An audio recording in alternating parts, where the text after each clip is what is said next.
What makes you an effective teacher? This is one of the interview questions that you usually get asked when applying for a job and, of course, being interviewed. Hi, my name is Clara. I'm a school teacher in New Zealand. I have worked in 3 different schools within 2 years of teaching. So I have been asked quite a few questions, quite a few interview questions some are quite tricky, some are, pretty simple to answer. So in today's video, I'll share with you some interview questions that I have been asked in the past that you might be asked as well in your future interviews. I can give you some tips of how I answered those questions, but also, of course, you can explore and give your own ideas and opinions and formulate your own answers. So this is just a sample, so don't quote me on that. Also, I'm going to be glancing on my notes because I have quite a few questions, so I had to put them on a list. Very common, sometimes interviewers or employers, principals, deputy principals, team leaders, they ask you to sometimes introduce yourself. If they don't know you yet, you can briefly introduce yourself and maybe your most relevant experience. You can tell them where you currently work. Maybe don't talk too much, because the more we talk, the more mistakes we make sometimes. Unless you're a very, very good talker, then it's not a problem. Next, they ask something like, what are your strengths and strategy or pedagogy? They might give you a situation and ask you what sort of strategy you would use in that particular situation. So it's really entirely up to you how you answer that question. Why should we hire you and what makes you fit for the position? So then here you can tell them your relevant experience, your recent training, the recent professional development that you have attended that might be beneficial for the position that you're applying for, in this case teaching, because you want to be a teacher in that school. And as I've mentioned in the introduction of this video, what makes you an effective teacher? So whatever you think makes you an effective teacher. In my case, I did say I am pretty good at building relationships, and actually children or students thrive in relationships. So my principle is, if you haven't built a strong relationship with the children or the students you are teaching, it's pretty hard to build trust when you haven't established the relationship with them. So that's what I usually say in my interview. But of course, feel free to give your own answers that might work well for you. Another question would be, why do you want to teach here?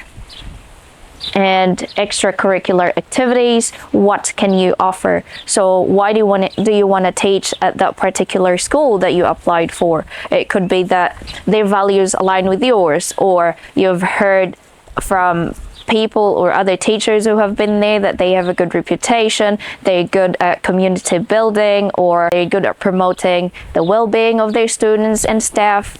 Something like that could be beneficial. Now, how would you promote health and safety in the classroom? What are your strategies? So in here, based on what I can remember, I said something like establish expectations, especially at the beginning of the year.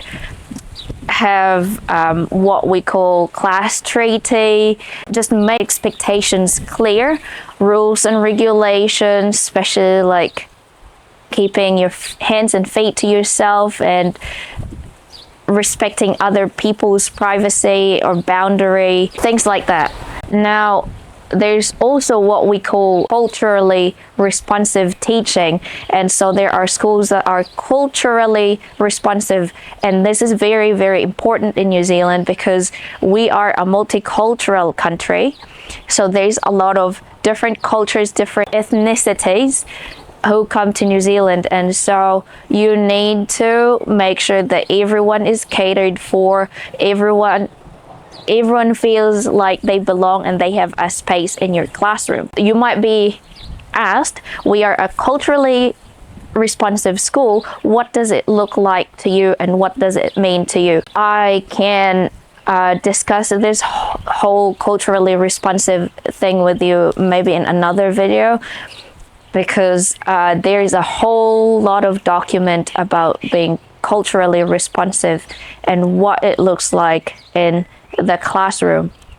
Next, with Maori students, how do you make sure that they are well catered for or that they feel like they are valued? In New Zealand, the native people are called the Maori.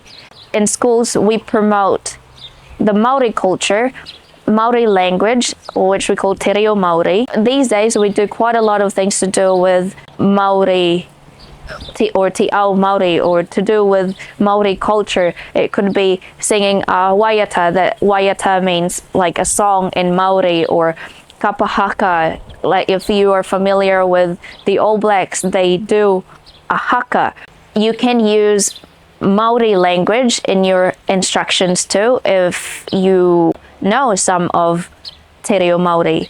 Recently, the Education Council is asking you to familiarize yourself with te reo Maori because they want you to use it in your instruction. Not all of it, just what you know, and make an effort to learn it and improve in it too. So you can share your knowledge with your kids. You can use some instructions in te reo Maori. Another question that you could be asked is, how do you promote an inclusive environment? Inclusive environment means everyone feels that they are included, they're not left out. You know, we teach different levels of students, so how do you make sure that the ones who are not achieving as well as the others are also catered for? It's up to you how you answer that question, but something like you can pair up the ones who are not achieving as well as the others, can pair them up with the ones who are really achieving well, so they're helping each other succeed. When it comes to well-being, what do you do to look after your well-being? As teaching is a highly demanding job. So what do you normally do? Do you go for a run, or do you play sport after school, or whenever you have time? Do you go to the gym?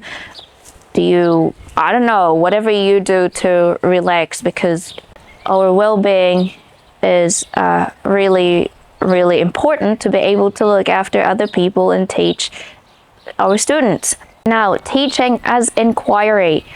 You might be asked about this. Have you heard of teaching as inquiry? What does it mean to you? What does it look like? What do you think it looks like when put into practice? Again, there is a whole lot of document about teaching as inquiry, which I can discuss in another video.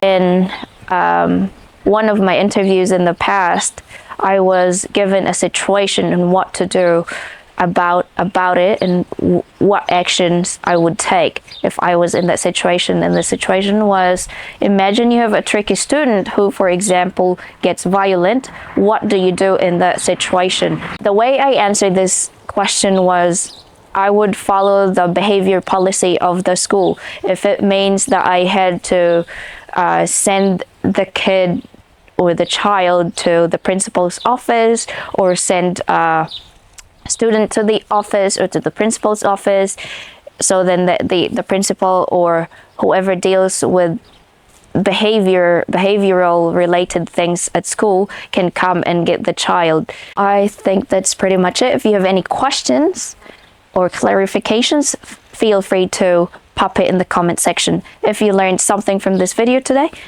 please don't forget to subscribe, hit that like button, and share too. I'll see you next time. Have a nice day.